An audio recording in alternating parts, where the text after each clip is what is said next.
আমি সে যন্ত্রসঙ্গীত শ্রবণের জন্য সেখানে বসে পড়লাম। অমনি আল্লাহ তাআলার নিয়ন্ত্রণে আমার শ্রবণ শক্তির উপর আরোপিত হলো। তিনি আমার কর্ণের ক্রিয়া বন্ধ করে দিলেন এবং আমি সেখানে শুয়ে পড়লাম। এরপর সূর্যের তাপে আমার ঘুম ভেঙে গেল।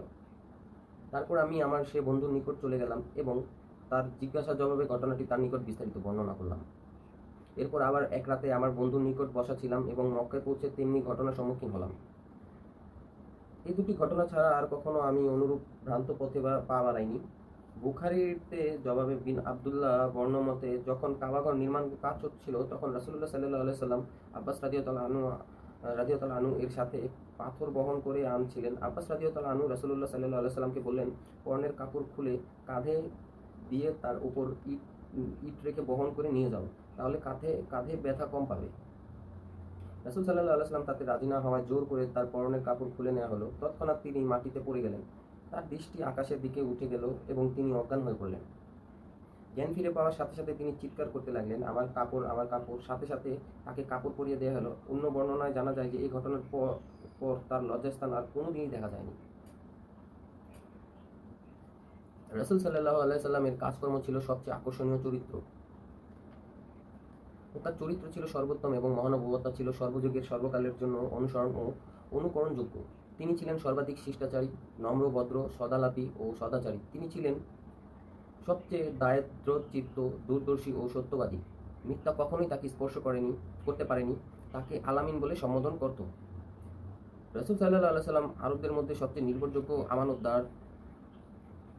বিবি খাদিজা রাদিয়াল্লাহু আনহা সাক্ষ্য দিতেন, তিনি অভাবগ্রস্তদের বোঝা বহন করতেন, নিঃস্ব ও অসহায়দের সাহায্য করতেন, ন্যায্য দাবিদার অধিকার আদায়ে তিনি সহায়তা করতেন এবং মেহমানদারির জন্য প্রসিদ্ধ ছিলেন।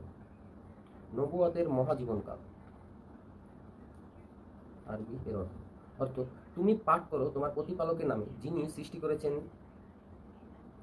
করেছেন মানুষকে রক্তপিণ্ড হতে।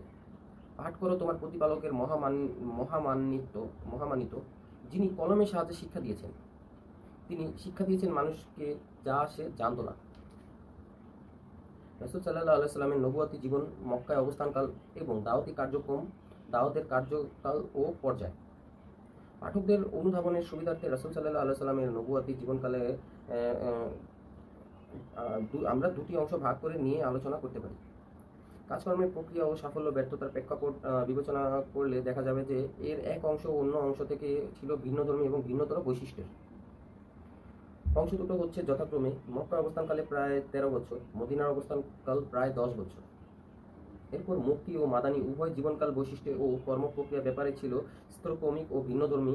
তার নবুয়তি জীবনের উভয় অংশে বিভিন্ন ও বিচিত্র অবস্থা এবং ঘটনাপ্রবাহকে গভীর অন্তর্দৃষ্টি দিয়ে পর্যালোচনা ও নিরীক্ষণ করলে আনুক্রমিক স্তরগুলো নির্ণয় করে দেখা অনেকটা সহজ হয়ে উঠবে।